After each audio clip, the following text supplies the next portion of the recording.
put the pineapple into it without some cutting.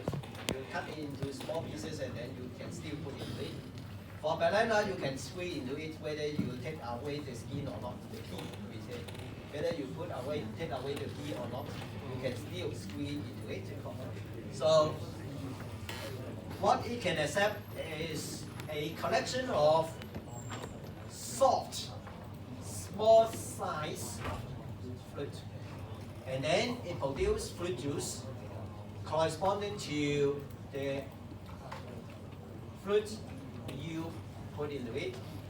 Say if you put in orange, then the output will be orange juice. If you put in grape, then the output will be grape juice. If you put in lemon, lemon is here, and it produces lemon juice. If you put in mango, then it produces mango juice. Different fruits produce different juice, but all are fruit juice. In a mathematical function, is some mechanism like the fruit maker. It's defined on two collection of items. One collection is called the domain of this function. So in the previous example, the domain of the fruit maker is the collection of small size soft fruit. The collection of small size soft fruit. And it produces something we call fruit juice. The collection of all the fruit juices corresponding to the domain, it means small size soft fruit, are their juice. Depending on what fruit you put in, it will produce that type of fruit juice. We say in mathematics, this type of fruit juice is the image of the fruit under the juice maker. So mathematically, say if this is a real-valued function, it means the function accepts real number as the input, and the function is usually some mathematical expression with the input number. It do calculations, and then the calculation results will be having a symbol like this. Now, this is the original symbol.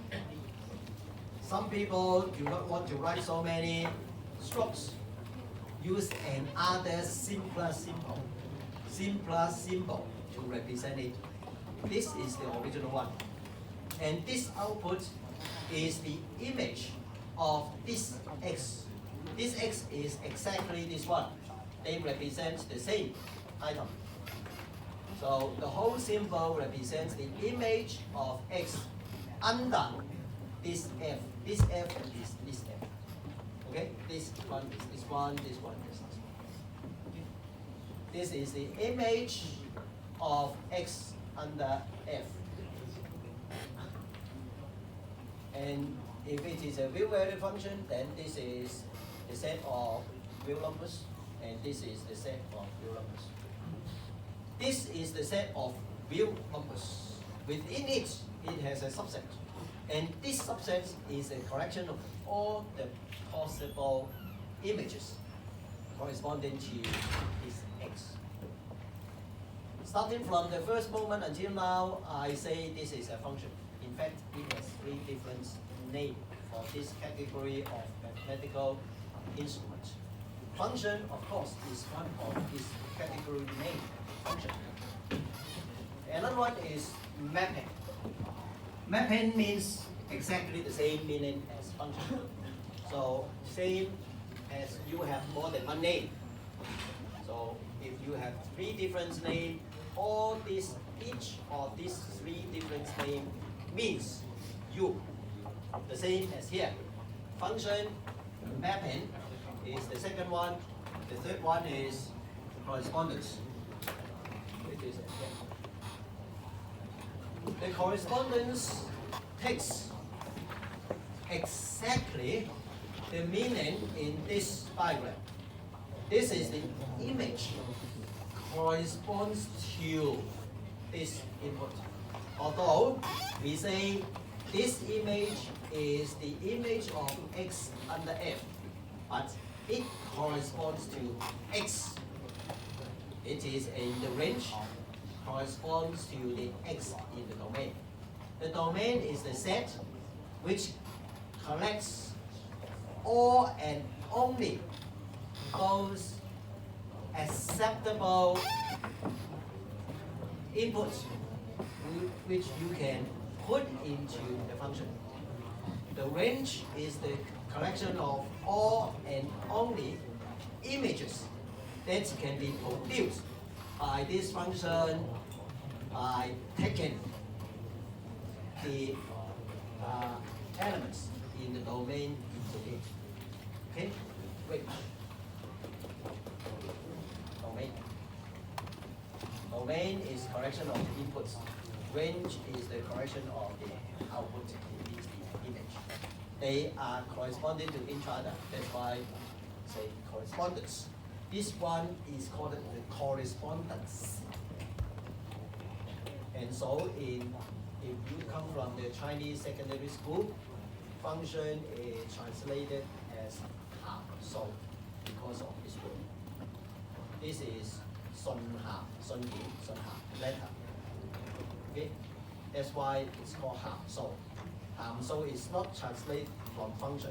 It's not translated from vector. It's translated from this name or this category of and so in the tutorial 1, of course we are not going to do it now, but we look at it. This is an example of function. This is a function. This is the mechanism. And how to do this? We replace this 11 to the left, and then the right also have the same replacement. So this one is 11 plus 5 under the positive square root, and this is positive square root of 16, it is 4. Okay? Similar for the others. I'm not going to do it. For most of you, we have done 4 already. And for the only group which we will have the tutorial after the lunar year, we will do it in next tutorial class. Okay? These are all functions. These are all functions examples. Okay? And all these are examples of functions. Now, come back to this one. Instead, we can view this one. Okay? Which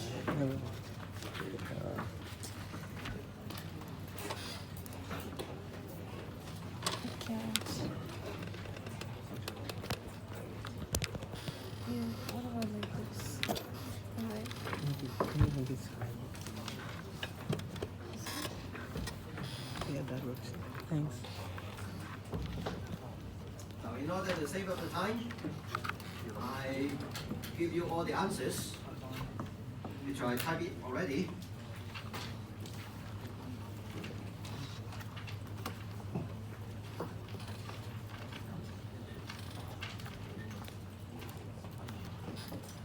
Okay.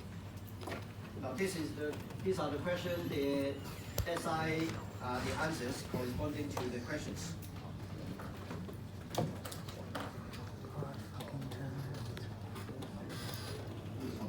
Of course, not difficult. Now here are 2 functions, and the 2 functions are not given to you by mathematical expression. Instead, they are given to you by graph of the function. 2 functions, one is called f, the other is called g. And identify the domain and range of f and g. Now, these are the 2 functions already. No more than this one. These are all information about these 2 functions. So what are the domain of f? Of course, I have given you the answer on that side. If you know why, then good. If you don't know, then I explain to you why it is like this. Now for the function f, this is the graph of the whole function. Nothing more than this line. this function. And graph means, what is the meaning of a graph? A graph of a function means, or graph of a relation means, it is the pictorial exhibition of all the relationship between the dependent variable and the independent variable of the relation. So for the function f, the independent variable is x. So what are the values of x can be put in this function? Say, can you put in 5? So you look at the graph. If you draw a vertical line passing through these 5 marks, you will not be able to find any crossing with this graph. So 5 is not a value which you can put in this function. And then the most you can do is 4. And then smaller than 4, 3, 2, 1, 3.5, 2.9, and 1.002, something. 0 also. And then negative, yes, some negative value until -4. So anything less than -4, again, it is not covered by the graph of f. Therefore, the positive values, the possible values that you can put in this function is from -4 to +4, nothing else. And anything between these two boundaries can be put in function f because it is a line without any bracket. It means if you pick any value between -4 and 4, you can find a point on the graph such that you can find a y value for it. Therefore, the domain is from -4 to 4, including both -4 and 4, which is this one. The range is the y values which correspond to some x values in the domain. And so, you look at the graph, the extreme y values are +5 on the top and -3 at the bottom. Anything less than -3, you will not be able to find the corresponding x.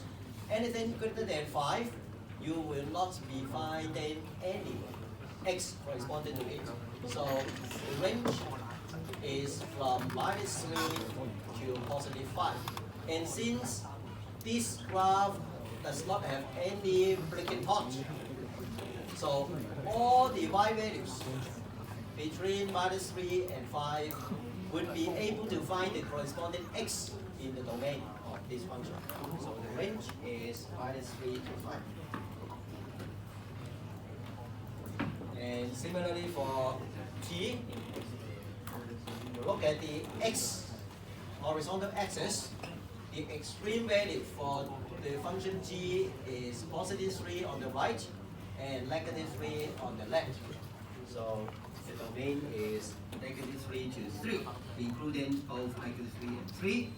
And the range, again, anything less than -4, you will not be able to find any x from this graph. Similar for anything greater than 4, you cannot find any x corresponding to 8 under g. So the range of g is -4 to +4. Yeah. Okay. Identify f -2 and g3 from the graph. Now we don't know the function. Of course, you can calculate, but just pretend that we don't know. So x equals -2. From all the relations, find the one which x equals -2, it is here. And then the relationship is given by the point on the graph and here. And what is the corresponding y value? Or what is the y value corresponding to x at here? Is given by the point on the graph at this position. And this is the coordinates -2, -1. So this image, the image of -2 under F is -1. Okay? Similarly for the image of 3 under G. So 3 is at here, and the image of 3 under G is given by this point on the graph, which is -4. Okay. For what values of x such that these two graphs give you the same value? It means this ordered pair x and y have the same value for both these two functions. And there is only one point we can identify to have such a property, which is the intersecting point of these two graphs, which is this point. And this point is the coordinates of -1 and 0. Okay? So it is -1 and 0. And the question asks for x only. So -1 and 0 means x equal to -1, y equal to 0. So the answer is -1. And then estimate the solution of fx equal to 2. Now this is an image. What is the value in the domain such that this image corresponds to under F? So 2 is the image of x under F. So what is the x? Go to the relationship.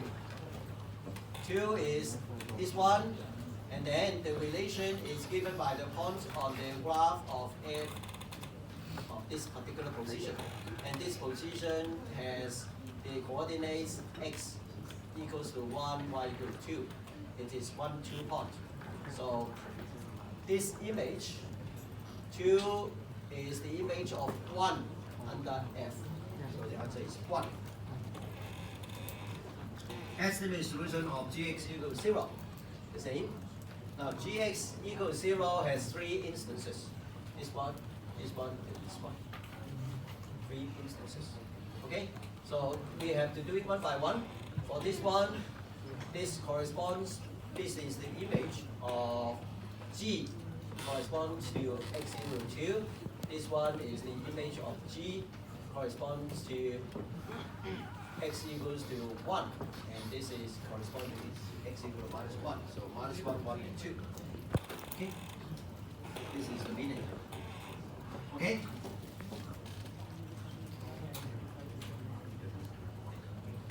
Now, we have done this, and then we proceed with the lecture slides.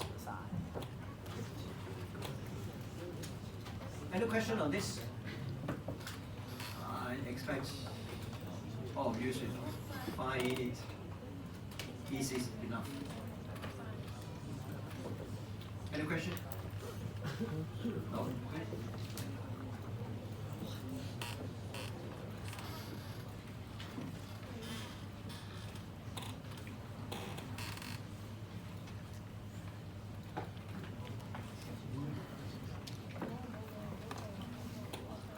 Let us work on the lecture slides.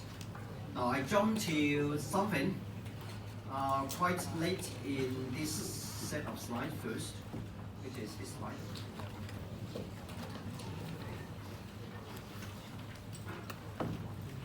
It is slide 26. Now, what is this? This is again a function. This function is defined on 2 sets. Both are not numbers. Now remember in the tutorial I say usually we work on functions divided on sets of numbers. But I say not a must. There are some situations we work on functions which are not divided on numbers. Not very uncommon. Now here is an example. In this example, I work on it similar to this type of function every semester. several times every semester. It is the assignment, the awarded of grades to students in every course. And in this particular example, this is a small class which has only 4 students. And the 4 students are Amy, Peter, Tom, and David. Only 4 students. And the correction of these 4 names is the domain of the function. And the range of this function, the codomain of this function are A, B, C, D, and F. This is the codomain. And the definition of a function is not any mathematical expression because they are not numbers. So even if you want mathematical expression, even if you write any mathematical expression, it won't help you. There's no number for you to calculate. Instead, the function is divided in such a way that if the input is AB, the output is A. If the input is Peter, the output is B. If the input is Tom, the output is B. If the input is David, the output is A. Now this is the function. Of course, this function is not that good because it is a name determining the grade. Now in my spreadsheet, it is those are numbers. The mark determines the grade. Say if it is 78, then it means 8, or anything between, or anything greater than 75, that is grade A. Between 70 to 75 is grade B. Between 60 to 70 is grade C, something like this. Okay? And then, what is the codomain in this function? It is A, B, C, D, F. What is the range of this function? A, B, D only, without C and F. Now this is the whole function already. And how to write this function? This is how the function is written. I have to specify all this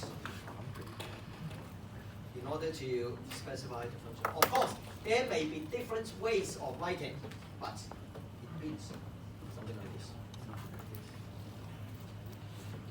This is how this function is defined.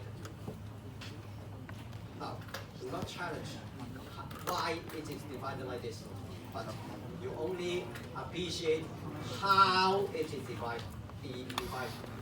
The definition is, I'm dividing a function f over 2 sets. The domain is a set of 4 names, Amy, Peter, Tom, and David. The codomain are 5 capital letters, A, B, C, D, and F.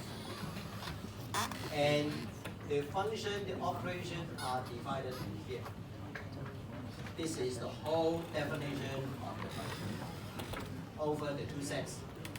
Domain A, B, Peter, Tom, David. So domain A, B, C, D, F.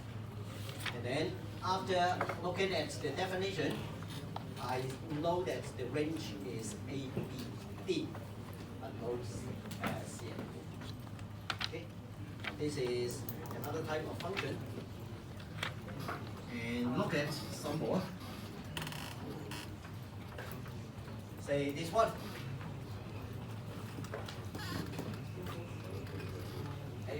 This is a real valued function. The function is called f and divided on all real numbers. The definition of function is like this. If the inputs to it, it means if you put in a real number to this function, which the value is not positive 2, then it is a constant 1. It always return 1 to you if the input is not positive 2. But if the input is positive 2, it returns 0 to you. So if you draw the graph, it will be a horizontal line passing through the mark positive 1 on the y-axis, but with a hole at x equals to 2. So the point 2, 1 is missing on this horizontal line. And one more point, which is 2, 0. So this part of the straight line plus this one plus this part of the straight line, all three parts add together is the whole graph of this function f. The domain of it is all real numbers. The set of all real numbers is the capital letter R in symbol. The range of this function is only two numbers, 1, 0, or 0, 1. Only two numbers in the range. The domain is the set of all real numbers because it includes all real numbers. Okay? The domain is all real numbers. The codomain is also real numbers. It can be a lot of flexibility for the codomain. The range is 1, 0. Okay? Now, look at another function. This function has a particular symbol. This is the symbol of the function. And this function has a name. This function has a name. The name is absolute value. This function has a name, okay? And it is called absolute value. And in symbolic form, absolute value of a value is written like this. This is the value. And use a pair of vertical strokes, one on the left, the other on the right. Mark it. It means the absolute value of whatever number you put in here. Real number. Okay? And then the definition of this function is if this value inside this pair of vertical bars is a non-negative number, it means 0 or positive, then it returns the same number. It is the same identity, no change. If it is a negative value, and keep away the negative sign, or put one more negative sign before it, make it to be positive. So it seems to be, it's the same as keep away the negative sign. If it is negative, keep away the negative sign. Okay? And that is the result. If you plot the graph, it is something like this. On the right, it is x starting with 0 and greater than 0. If these two scales are the same, it is a positive, it is a line of arctangent pi over 4. Okay? Or 45 degrees in slope if the two scales are the same. On the left hand side, when it is negative, the input are negative, keep away the negative sign. So if it returns the same, it will be extension of this line on this side. But when the negative sign is kicked away, it becomes positive. So it is the refraction of the line, the mirror image of the line refracting against this x-axis. So again, it is a 45 degree slope on the left tip side, the second column. Now this is the whole graph of this function, which is the absolute value function. Now why do I mention this to you? These two slides. These are called piecewise divided function. In all the previous examples, the functions that we work on are just one mathematical expression. No matter what the expression is one mathematical expression. But now it is not. It is more than one expression. In this example, there are 4 expressions, and all 4 are not mathematical. And in the next line, both of the examples are making up of 2 mathematical expressions. And each of these mathematical expressions defines one piece, one part of the function. Say for this one, it just separates into 2 halves, the left-hand side and the right-hand side against the vertical axis. So it is 2 pieces, the left-hand pieces and the right-hand pieces. This is a piecewise defined function. And this one also two pieces. One is a horizontal line with one point missing. The other is just one point. And so we call such type of functions piecewise function. Now in real life, whether such functions exist. Now you think about it. Use your personal experience. Whether there is any machine which when you put in different type of things into it, it works differently. Now, of course, you put in different inputs, it produces different output. It is common, just like the juice maker. You put in orange, then it produces orange juice. You put in apple, you produce apple juice. I'm not talking about this type of difference. I'm talking about different types of outputs, not orange and juice. No, not orange and apple difference. They are both good. I'm saying if you put in different input into it, which it can accept, but it will work very differently for you. Now, whether there is such function, such machine, the answer must be yes. For almost many automation machines, you put in different instructions, it works very differently for you. Now, when I was studying engineering, some tens of years ago, there were the first generation of automation machine in local factory. It is a machine with 6 different ways of working.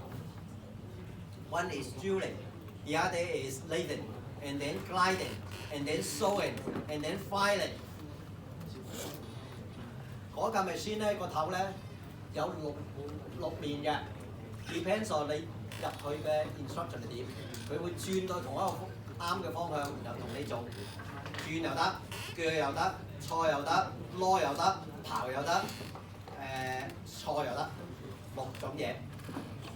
So it works very differently depending on what you supply to it. It is similar in concept as piecewise function. Okay? Any question? Now, in my experience, many students, I say many, before you, it means last year or year before last, they find very difficult to accept piecewise function, which I don't know why. 佢哋接受唔到，點解 function 可以咁樣嘅？我問翻轉問題，點解唔得 ？Okay, why not? It's just a mechanism. You input something, it produces output based on the definition of function.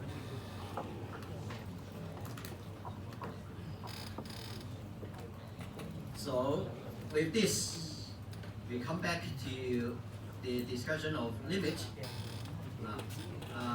Just a fast recap. We look at this one.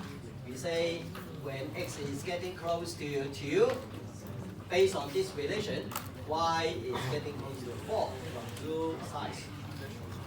And the relation is given by the blue line graph, which is what we know here in this example is the square of the input value. And then this one, when x is getting close to 2 from the left, the image is getting close to 4 from below.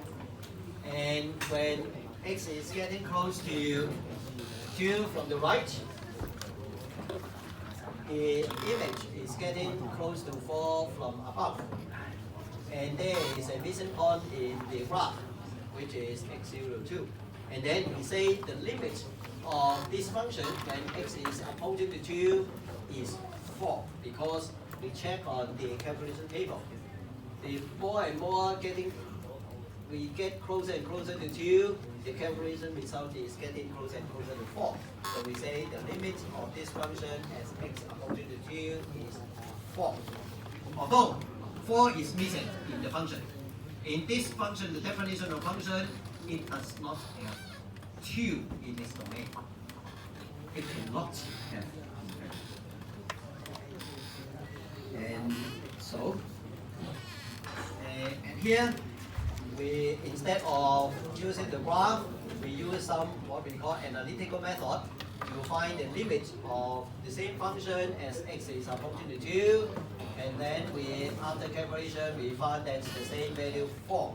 However, in the process, then we have some cancellation, and by doing this cancellation, we have to specify that x is not equal to 2, as what we did in the tutorial. We have to do it. However, we don't do it at here. Instead, we did it in the tutorial.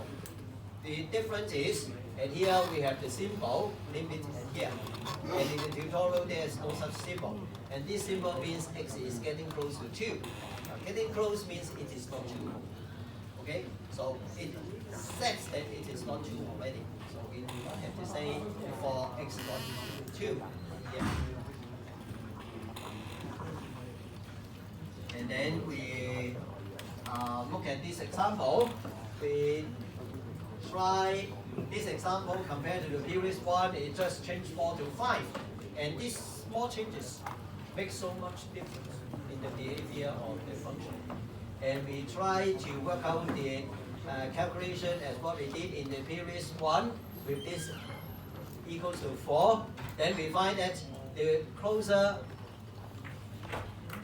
when the independent variable is getting closer and closer to 2, the calculation value is getting larger and larger. Similarly, when the independent variable is getting closer and closer to 2 from the right, the calculation result is getting more and more negative. And the more closer to 2, the bigger difference between these two will return. So we say the limit of this function as the independent variable x is getting close to 2. Because the left hand side and the right hand side, when the independent value is getting closer to 2, are not concatenate to each other. They are not getting close to each other. And so before the break, we have defined that in order to say whether a function has a limit and a particular value of the independent variable, we have to determine the value, the images, what value of the images is getting close to when the independent variable is getting close to that particular value from the left. And then we do it again from the right. And we try to see two things. Whether it is getting closer and closer to a particular value first. And if yes, then we compare these two particular values from the left and from the right. If they agree to each other, means they are the same, or not the same, but getting closer and closer and closer to each other, it means.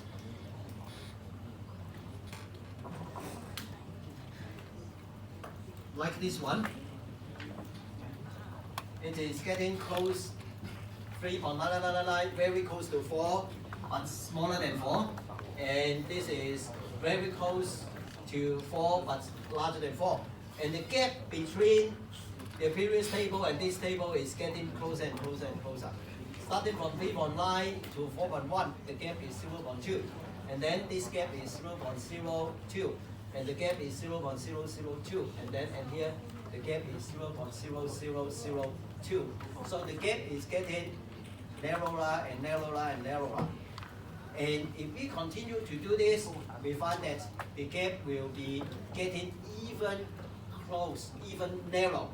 And up to a stage, we feel comfortable that they should agree to each other. Agree means they should take up the same value. However, this same value will never appear. It is just we expect them, we believe them they will agree to each other. And so we say the left-hand limit equals the right-hand limit. And with this conclusion, by definition, the limit of function at that point is the agreed value. That is how the logic is in informal definition of limit. Informal. For this one, the gap is getting larger and larger. The more you do, the gap is getting even larger. So in this case, the left hand, now, for the first condition, it does not getting close to a value. Both sides does not getting close to a value.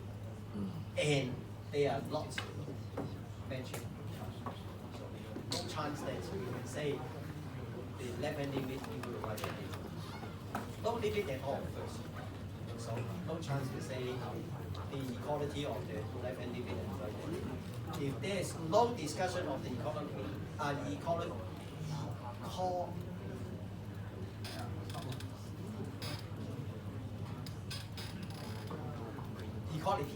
okay?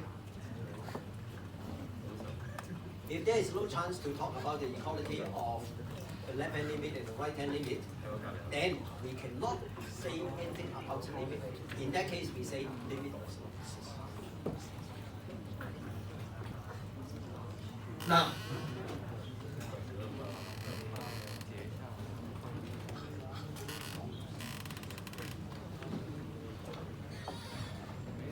let us go through some slides before we take a break.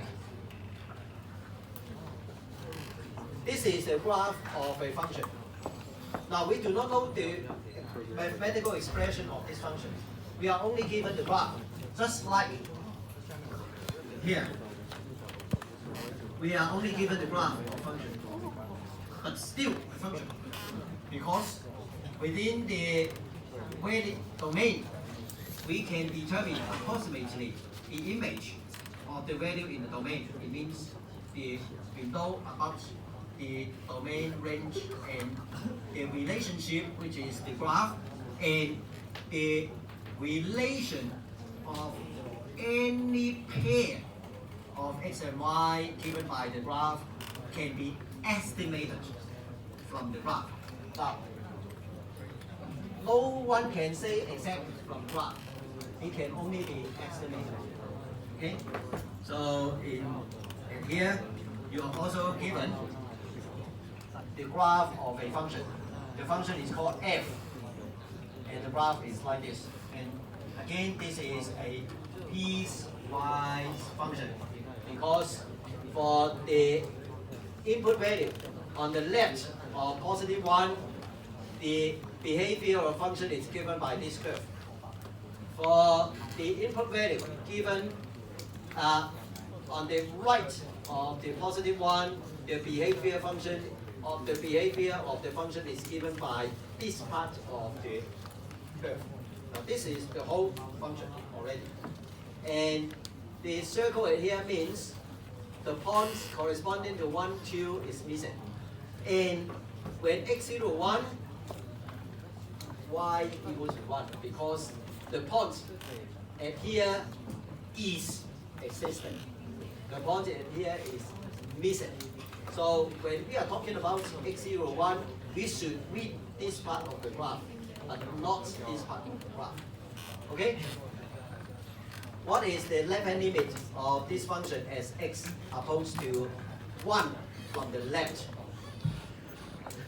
And then the second part is, what is the image of the function when x approaches to 1 from the right, and we determine its limit.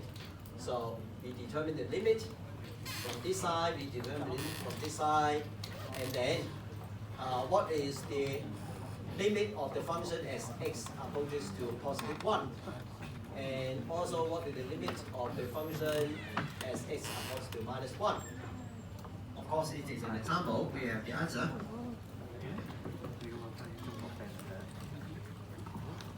x opposed to positive 1 from the left. Now it is not minus 1, but positive 1 from the left. So x is getting close to 1 from the left. It means here. So you walk along the graph and then getting close to this missing point.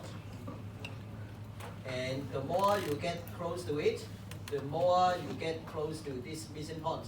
It means the more you get close to the one from the left, the more you get close to 2 on this vertical axis from below. And so you may guess the limit of the function as x opposed to positive 1 from the left is positive 2. How about if you approach 1 from the right? It means you have to walk along this part of the graph. And then you walk from 2 to 1. It means you slide down along this graph. And then the more you get close to 1, the more you slide down to this existing point. It means the more you get close to 1 from the right, the y value will be getting close to minus 1 from above. Okay?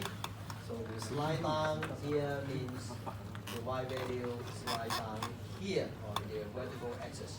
And so you may guess the limit of this function as x approaches to 1 from the right is minus 1. So we know that we see that left hand limit does not equal to the right hand limit because 2 is not equal to minus 1. They are not equal. If they are not equal, then we say limit x tends to 1 of this function does not exist. This is my definition. Yes. Whenever they are not equal, then the limit does not exist for this function. How about to negative 1? Now, previously they are positive 1, but only from the left, from the right. Now it is opposed to minus 1. So we do it the same. When x is approaching minus 1 from the left, it means it slides down from here and then opposed to this existing point on the graph.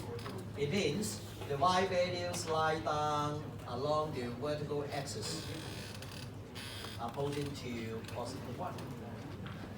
How about we do the same when x approaches to minus 1 from the right? It means we climb up along this graph and getting approaching to this existing point. It means the y value is getting approaching to positive 1 again, but from below. So when we approach to minus 1 from the left, it slides down, getting close to 1 from above. And when we do the same from the left, from the right, the y value gets close to 1 from below. And they are getting the gap between them smaller and smaller, narrower and narrower, until to a certain extent we believe that they should agree to each other. Therefore, we say limit of x approaching to minus 1 for this function is this value. 1. Okay? Now, when you have a graph in front of you, it is always easy to determine the limit. However, it would only be possible for up to 3-dimensional space. Anything beyond that, no graph you can draw.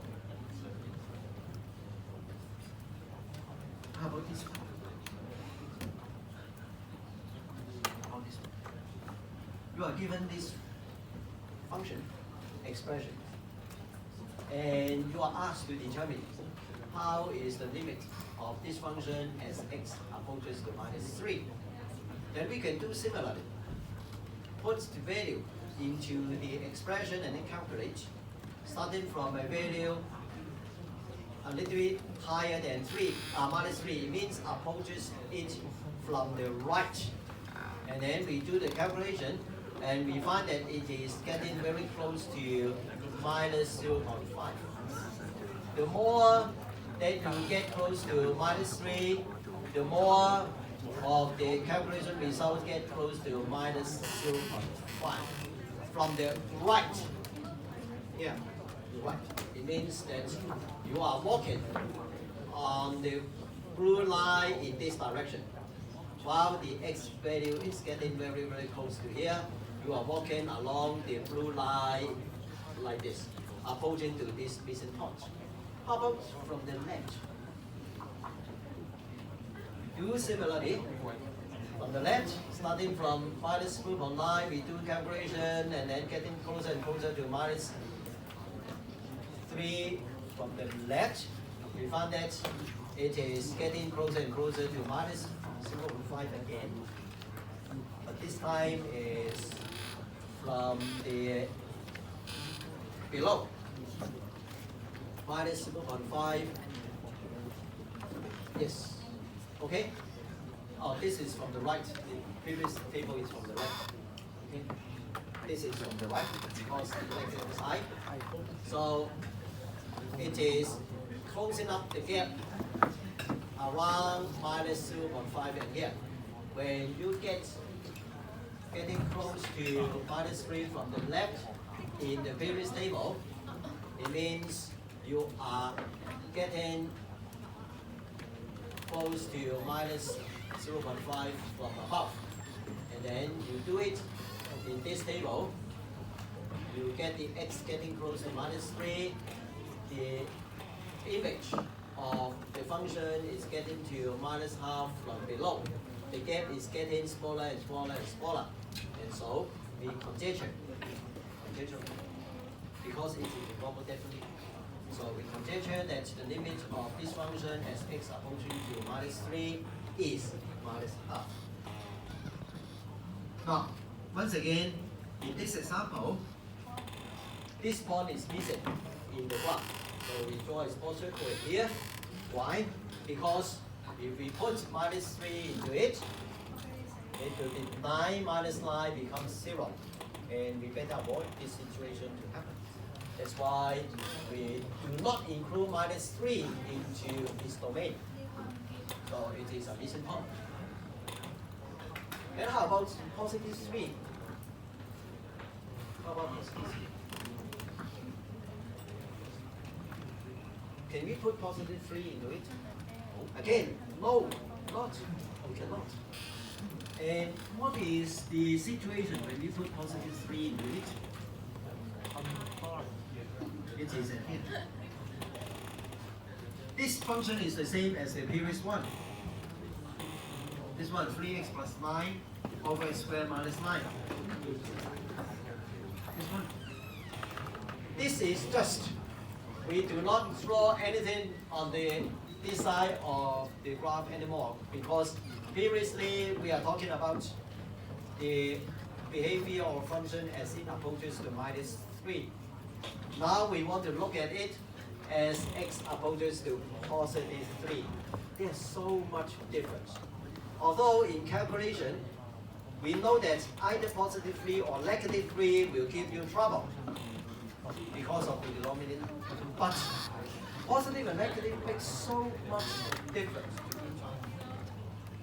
For positive 3, if we do similarly, the calculation tells us that the gap is getting larger and larger when we are approach to 3 from the left or from the right. The calculation result, you may try it out by yourself. If you don't believe in me, just try it out. Then you will find the table, these two tables are getting away from each other more and more as the independent variable gets approached to this particular value from the left and from the right. The gap between them is getting larger and larger. And in this case, it's no chance that we may say the left-hand limit equals right-hand limit. They are very much not the same. And so, limit of this function as x opposed to 3 does not exist. This is the right hand side. This is the left hand side. So both limits does not exist. Not to mention any about equality. Okay? And without equality, no chance that we may say limit of this function exists at that point. Okay?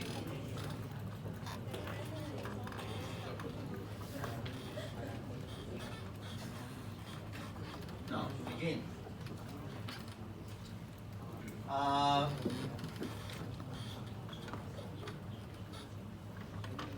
For this one, when we are talking about limits of this function as x opposed to -3, the limit exists and the limit equals to -half, which we can see from the calculation table.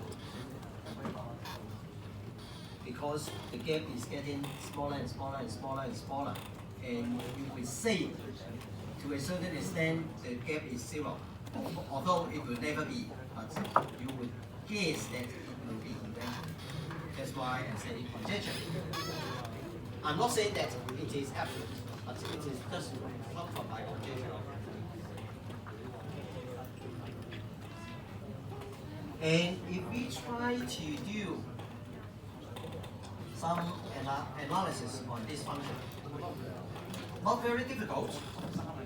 We factorize both numerator and denominator.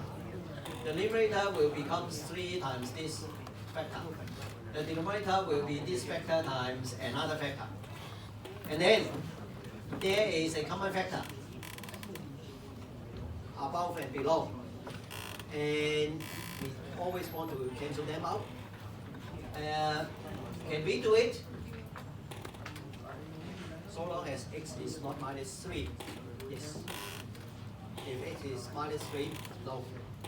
And we know that -3 is not in the domain because we have such symbol. So we can cancel it out. And after cancelling, we have just a simple expression. And we just substitute this value into it to see how it is. And we found that it is -half. If it is -3. How about if it is +3? If it is +3, then the case will be this one. And this one will never disappear in the function. This one can be cancelled, so long as it is not -3. This one cannot be cancelled out, because there is no similar factor above. So it will always be in the expression. And so x opposed to +3, this situation can never be eliminated. This one, yes, but not now, later. Okay? Later means after the break, but not now. And here we say only when x is not -3, we cancel it. Later we say, yes, we can do. But now, still a condition. For this one, we cannot say this. We do not have any support such that we can say we take away this from the denominator. No chance. And so, x, the independent variable, approaches to the risk, the dangerous value, which is +3, cannot be get rid of from the expression. And so, limit does not exist for x approaches to +3. Okay? -3, yes. +3, no. This case. Okay? I think I should take a break at here before we continue. We take a break until 20 past 6.